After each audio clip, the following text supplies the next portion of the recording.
My name is Yara Sullivan. I'm 32 years old, and 2 weeks ago, I held my father's hand while he took his last breath. He wasn't a rich man or a loud man, but he was the kind of man you could build your whole life on, a union carpenter for 40 years. The kind of father who smelled like sawdust and coffee, who could fix anything with a level and a quiet, patient smile. The calluses on his hands had more history than some people's entire resumes. He taught me how to change the oil in my car, how to hang drywall straight, how to carry myself with respect even when the world didn't offer me the same courtesy. But more than that, he taught me that real strength doesn't need to shout. It just shows up, every day, on time, for you. Cancer didn't care about any of that. It came fast, brutal, and unapologetic. One day he was still talking about redoing the kitchen cabinets properly this time, and a few months later, I was signing hospice papers with my mother's shaking hand under mine. When he died, something inside me tore loose. I'm not ashamed to admit that. I'm his daughter. I loved him. The funeral was on a Wednesday. The sky was the color of wet concrete, and the air had that cold, metallic taste that makes everything feel a little less alive. I stood in the front row of the small chapel, my shoulder pressed against my sister's, my mother's hand gripping my wrist like she might float away if she let go. Behind us, somewhere in the second row, sat my boyfriend of 3 years, Daniel, and beside him, his ex-girlfriend, Maya. Daniel insisted on inviting her. "She's still a friend, Yara," he'd said when we argued about it. "She helped me through my dad's death. She gets grief." I had swallowed my discomfort because I didn't have the energy to fight over seating arrangements when my father was lying in a wooden box at the front of the room. Through the hymns, through the pastor's practiced gentle words, I held myself together out of sheer force of will. I knew my mother was listening for cracks in my voice, watching my profile the way Mom always does when she's trying not to fall apart herself. Then my father's oldest friend, George, walked up to the pulpit for the eulogy. He cleared his throat, his hands shaking as he smoothed out the folded paper.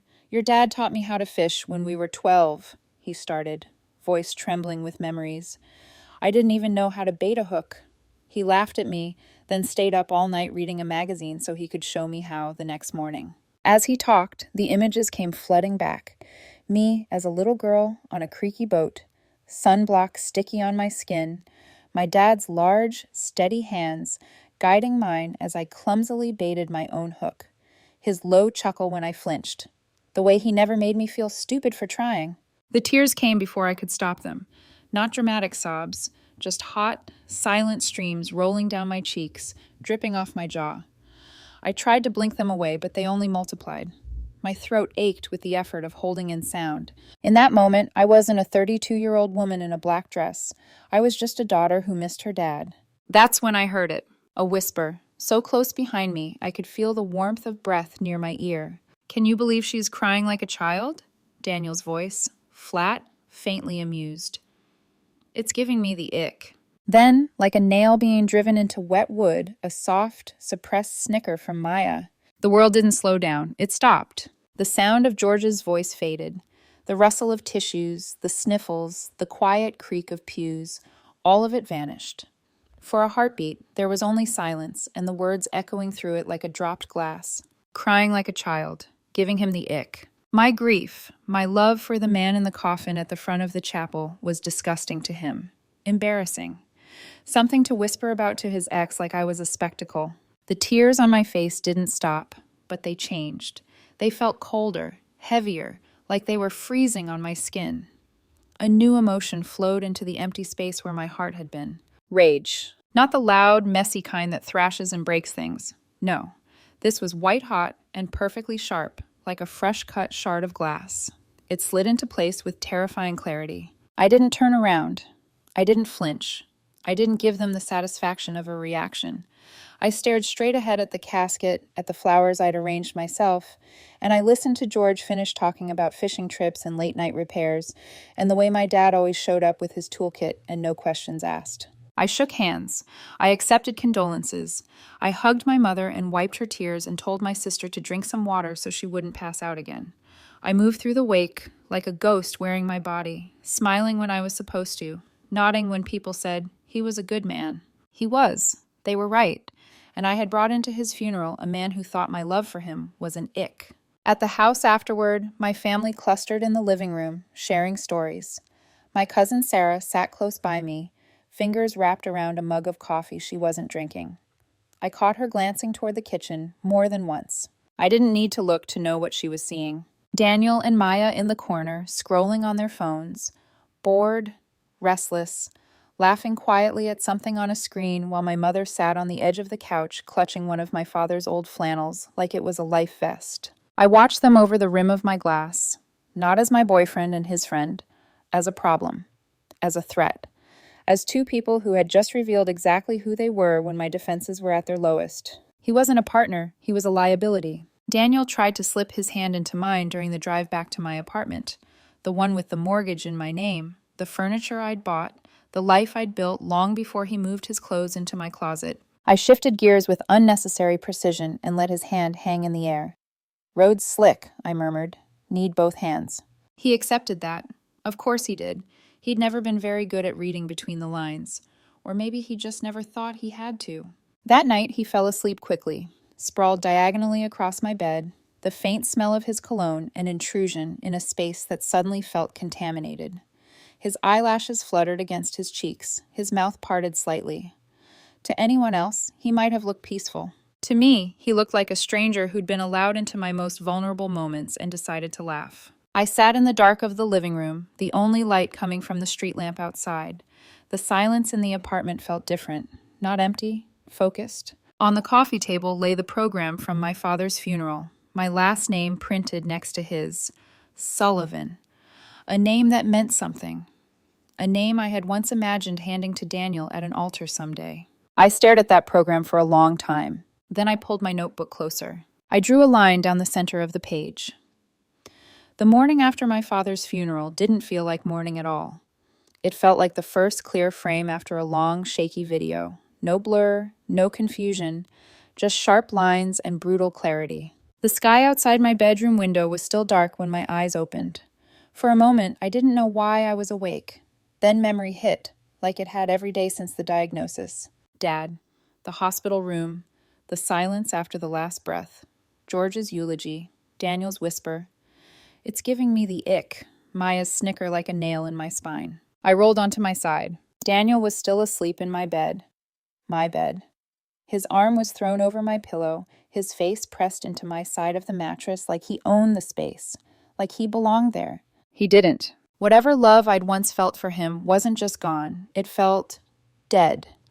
Like something that had rotted quietly in the back of a fridge and only now had been pulled into the light. There was no heartbreak. No, maybe he didn't mean it. No reflexive instinct to protect him. Just a problem that needed to be solved. I slid out of bed carefully, his hand grazing my hip as I moved. He mumbled something and turned his face deeper into the pillow. I watched him for a heartbeat, taking in the unbothered rise and fall of his chest. Enjoy this last bit of comfort, I thought. You won't have much of it left by noon. In the kitchen, I put on a pot of coffee more out of habit than desire. The hum of the machine, the quiet drip, felt like background noise to the much louder ticking in my head. I opened my laptop. The glow of the screen washed the countertop in pale blue. My fingers moved on autopilot. Email, bank portal, password. I'd done this 1,000 times to pay bills, check balances, transfer money into the joint savings account Daniel and I had opened for our future house. Our future. I almost laughed. The first target was the supplementary credit card. The extra card I'd added to my main account for Daniel's convenience. Dates, gas, emergencies. Emergencies, in his vocabulary, included bar tabs with friends, brunches with Maya, new sneakers he needed because his old ones no longer matched his jacket. A few clicks took me to the card management page. His name sat there just below mine, like a parasite attached to a healthy host. Card status active. My cursor hovered over the option. Cancel. I clicked. A confirmation window popped up. Are you sure you want to cancel this card? I thought of my father's coffin. I thought of the whisper behind me while I cried. I thought of Daniel's hand trying to lace through mine on the drive home, like nothing had happened. Very sure, I murmured. I confirmed the cancellation and watched as his card shifted from active to canceled. There, one vein cut. Next, the joint savings account. We had opened it a year ago, sitting in a bright bank lobby, talking about down payments and neighborhoods and our place. I had been so proud, so hopeful. Every month, without fail, I transferred a chunk of my salary into it. Daniel, when he remembered, sent a fraction of that. I never made a big deal of it. I told myself, we're a team. Teams don't keep score. Turns out they should. I pulled up the account. Balance. A solid number. Not enough to buy a house yet, but more than I'd ever had in savings before. A silent monument to my responsibility and his occasional willingness to tap send on a banking app. I did the math quickly. 90% mine, 10% his. My fingers barely hesitated as I set up the transfer. My contribution plus my half of the interest straight into my personal checking. His 10% of the principal remained behind, with the leftover interest rounding slightly in his favor. Let no one say I was unfair. I clicked submit and watched the numbers march in opposite directions. The account looked emptier, honest, but emptier, like we'd scraped off all the pretty lies and left behind the facts. A small part of me whispered, this is it. This is the moment you can still back out. Undo the transfer, wake him up, pretend you didn't hear what you heard. But the image of my father's face in that coffin rose up again, and behind it, Daniel's voice. It's giving me the ick. I closed my laptop. Phase 1, complete. The coffee had finished dripping. I poured a cup, wrapped both my hands around it, and let the warmth sink into my fingers. Outside, the first hints of gray brushed the horizon. Phase 2 waited in the parking lot. Daniel liked to brag about his SUV. He talked about the model, the features, how smooth it drove. He loved the way people looked at it, the way it sharpened his reflection in store windows. What he never said out loud was that the title, the loan, and the insurance were all in my name. I just don't qualify for a good rate yet, babe, he'd said when we signed. You're better with money. I'll send you a payment every month. His payment was less than a realistic lease. I knew it. He knew it. But I loved him, and I told myself it didn't matter. Funny how quickly I love him had changed to he's a stranger in my bed. I opened the drawer where I keep spare keys and take-out menus. The SUV's backup key lay there, innocuous. I slid it off the ring, pocketed it, grabbed my coat, and picked up my bag. For a moment, I paused at the bedroom doorway. Daniel was still sprawled diagonally, tangled in the sheets, one arm extended across my empty side of the bed as if reaching for someone who wasn't there anymore and never would be again. Sleep in, I thought. You'll need the rest. I left without a sound. The cold morning air hit me like a slap when I stepped outside.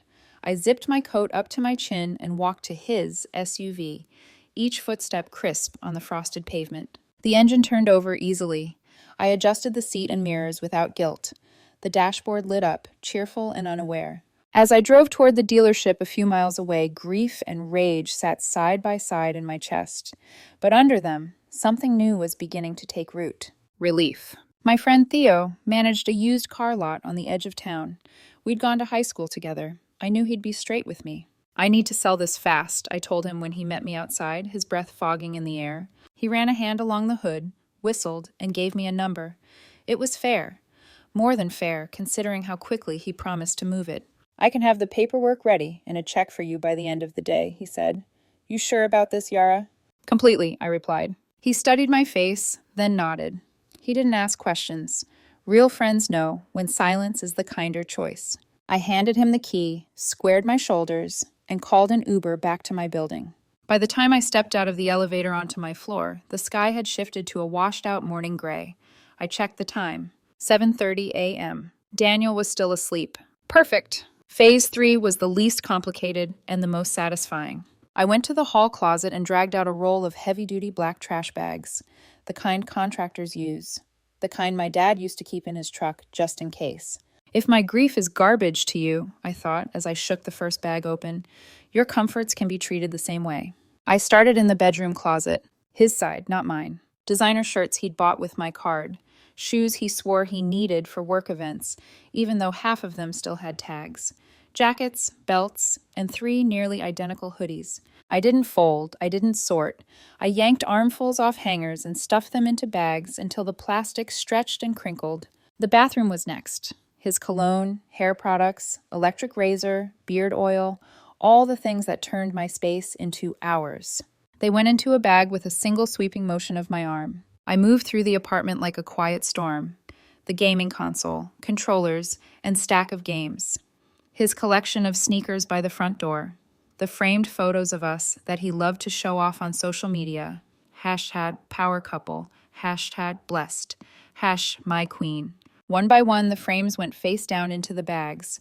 The glass knocked dully against each other. By 9 o'clock a.m., there was a mountain of black trash bags piled in the middle of my living room. 30, 35, 37 of them. My eyes flicked over the heap.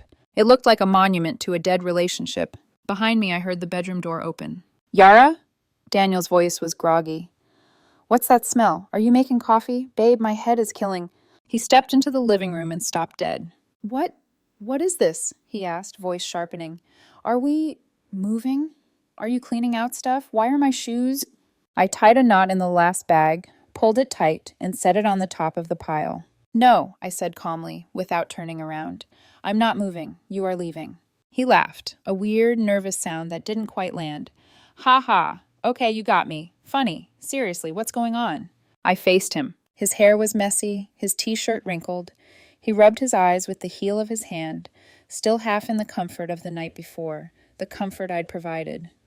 I overheard you at my father's funeral, I said quietly. Yesterday, while George was speaking, while I was crying. His hand froze mid-rub. What? He stammered. Yara, I heard every word. My voice stayed flat, steady. You leaned over to Maya and said, Can you believe she's crying like a child? It's giving me the ick. And she laughed. Color drained from his face so fast it was almost impressive. I don't know what you're talking about, he tried. You were upset, maybe you misheard, or it was a stupid... Don't. I took a step closer. Don't lie to me in my own living room. Not today. We stood there, inches apart, the wall of trash bags looming behind me like a dark tide. You stood behind me while I was mourning my father, I continued, my tone still controlled, almost gentle. A man who welcomed you into his home, who fixed your broken cabinet without a word, who made extra food when you came over, just in case you were hungry. And you mocked me. He swallowed. Yara, I was overwhelmed. People grieve in weird ways, okay? It was a stupid comment. I didn't mean... No, I cut him off. I was overwhelmed. You were cruel. I let the words hang there. Since my grief is such an ick for you, I said, lifting my chin, I'm doing you a favor. I'm removing the source of your discomfort from your life. His brow furrowed. What are you talking about? I am the source of everything else in your life, Daniel, I said quietly. This apartment, mine. The SUV you like to call your car, already on its way to a dealership. The supplementary credit card you use like it's a personality trait, canceled. The joint savings account. I withdrew my 90%. Your 10% is still there. His mouth opened, closed. Shock, anger, and panic warred across his face. You can't do this, he finally burst out. Yara, this is insane. I've supported you through your dad's illness. I've been there for you, and now you're just throwing me out over one stupid... You have 1 hour, I said, checking my watch like we were discussing a delivery window, to call Maya or anyone else and have them come pick you and your things up, all 37 bags of them. When the hour is up, you will hand me the keys to this apartment and leave. Tears sprang to his eyes, big, dramatic, glistening tears. Yara, please, he said, voice cracking. I'm sorry, okay? I didn't mean it. I was just... I don't know. I was uncomfortable. I love you. You know I love you. We can work through this. I looked at him. I thought of my father's hands over mine on a fishing rod, of my mother's broken whisper, at least you have Daniel, when Dad's breathing slowed, of Daniel leaning toward Maya and using the word ick to describe my heartbreak.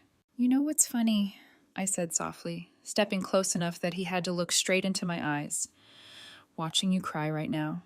I let my gaze drop to the tear tracks on his cheeks, then rise back up. It's giving me the ick. The way his face crumpled in that moment was worth more than any apology he could have offered. He stared at me like he didn't recognize the woman standing in front of him. That made two of us. The hour that followed was a masterclass in human desperation, not the noble kind you read about in stories of survival, but the petty, frantic, scrambling kind. The kind that shows you exactly who someone is when the mask falls off. Daniel cycled through all 5 stages of grief in record time. Denial. This isn't real. You're overreacting. You must still be emotional from the funeral. Anger. You're throwing away 3 years over one comment? You're insane, Yara. Bargaining. Just talk to me, please. Let's just talk. I didn't mean it, okay? I didn't mean any of it. You know how funerals make me uncomfortable. Depression. He sank onto the couch, head in his hands, letting out a shaky sob that might have once pierced me. But now, Watching him perform grief felt like watching a stranger audition for a role he wasn't talented enough to play. Acceptance, A whispered. Fine, whatever, I'll go. I sat on one of my bar stools, sipping coffee like I was watching a documentary on wildlife behavior. My detachment seemed to unnerve him more than the eviction itself. 30 minutes in, he finally fumbled his phone out and called Maya. Her shriek was audible even from where I sat. What? Right now? Are you serious, Daniel? I'm working. Oh my God. Yara is actually kicking you out? For what? Because she misheard something? I slowly raised my eyebrows. Misheard. This woman really thought she could revisionist history her way through the consequences. Daniel mumbled something about needing help moving the bags. She apparently agreed to come, because he ended the call with a trembling exhale. By the time Maya's small SUV appeared outside, Daniel had managed to gather himself enough to look wounded instead of frantic. Maya stormed into the building like she owned the place, her heels clacking with the fury of a woman who thrives on drama but hates being inconvenienced by it. She approached my door like she expected to find a monster on the other side. When she saw me sitting calmly at my kitchen island, she blinked, thrown off by how unbothered I looked. You are a monster for doing this to him, she snapped the moment she stepped in. Am I? I asked, still seated. Or am I just a woman who doesn't want to spend her life with a man who finds her grief for her dead father disgusting? Her jaw snapped shut so fast I almost heard it click. Daniel hovered behind her, looking between us like a child caught between feuding parents. You twisted what I said, he tried again. It wasn't. You're taking it the wrong way. I stood up slowly. Daniel, I said softly, your exact words were, can you believe she's crying like a child? It's giving me the ick. Maya flinched. Daniel paled. Their silence was its own confession. Start moving your things, I said gently. Time is almost up. It took them 45 exhausting minutes to ferry all 37 trash bags down to Maya's SUV, stuffing her trunk, her back seat, even the passenger side, until Daniel had to wedge himself between bags like a disgruntled raccoon. When the last bag was gone, he lingered in the doorway. His face was streaked with dried tears. His shoulders hunched inward, smaller than I'd ever seen him. You'll regret this, he whispered, voice tight, almost trembling. You're making the biggest mistake of your life. I stepped closer until my reflection filled his pupils. No, Daniel, I said, my voice steady as steel. You already made yours. I closed the door, locked it, leaned my forehead against the cool wood for a long moment. Then I listened to the silence that followed, a silence that felt nothing like emptiness. It felt like the first breath after almost drowning. I thought Daniel's departure was the end. But a week later, I learned that desperate men with bruised egos rarely limp away quietly. The first attack was digital. Blocked numbers, voicemails filled with half-choked sobs, text messages sent at 2 a.m. Please just talk to me. You ruined my life. You need help. Maya sent her own kind of venom. Wow, kicking him out when he supported you through your dad's illness? You're seriously messed up.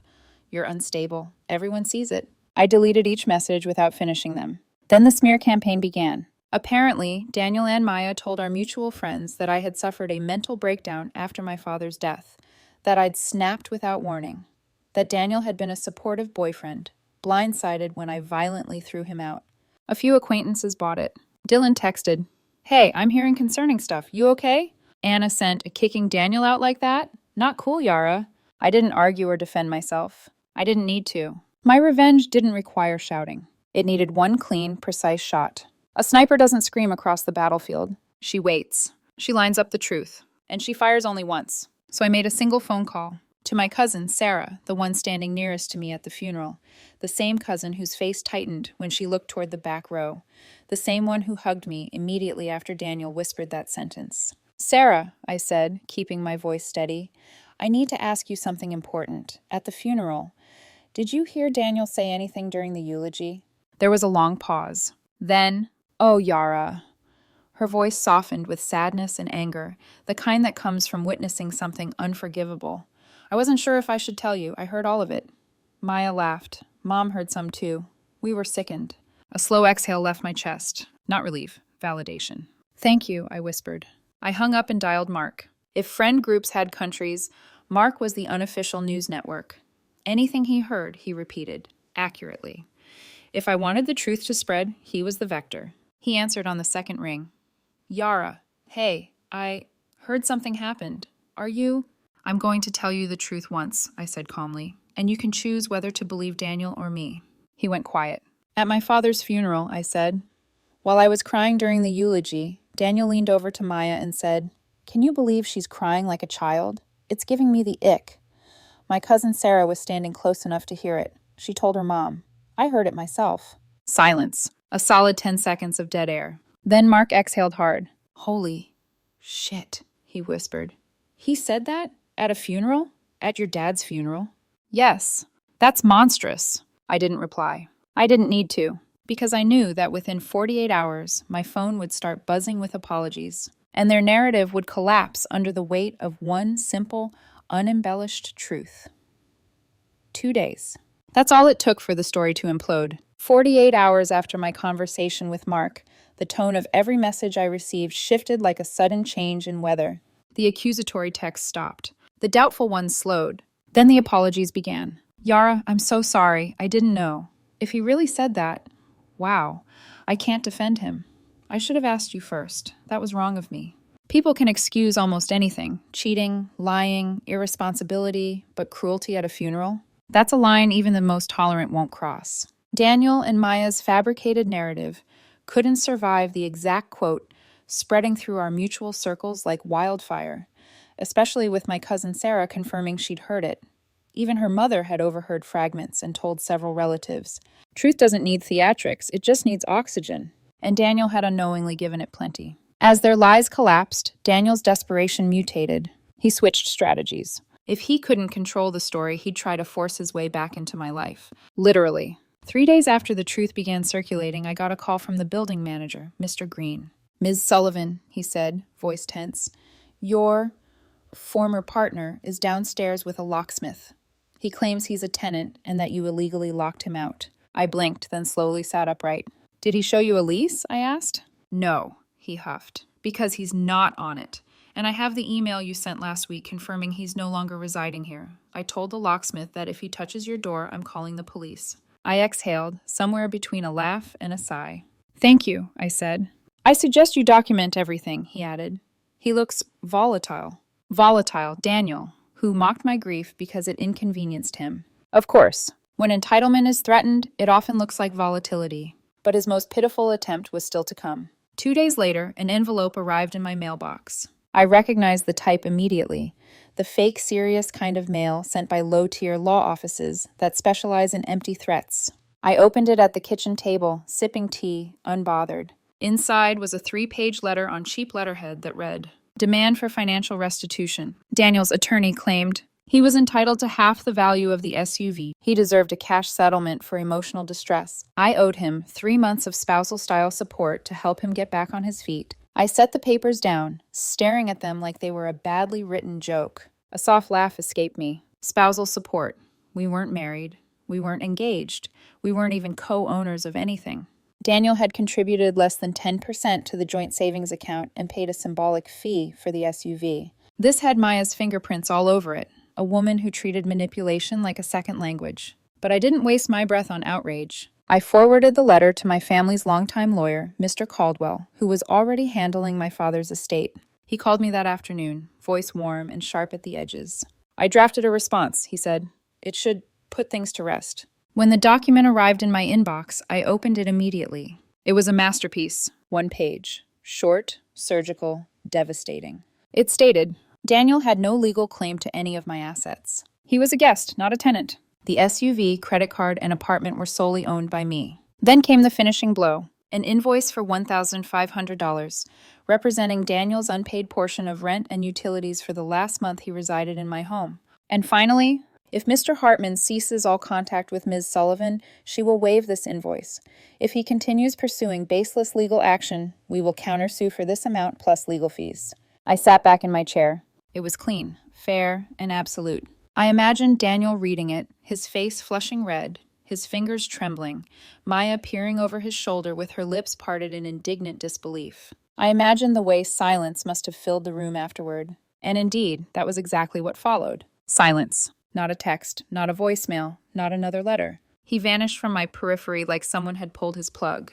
But the world has a strange sense of timing. Just as Daniel disappeared, my father's estate work was finally winding down. The weight of my grief didn't vanish, but it changed, softened at the edges, like a bruise fading but still tender to the touch. Every day I handled something small, closing accounts, meeting with lawyers, cleaning portions of my parents' garage, and each task felt like honoring him.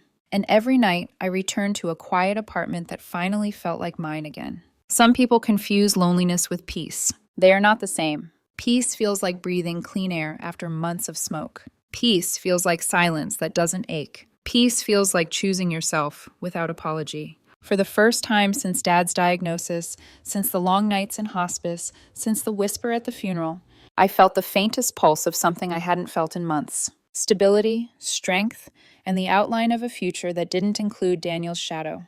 The storm had passed, but the real rebuilding? That was just beginning. 6 months later, winter had settled deep into the bones of the city.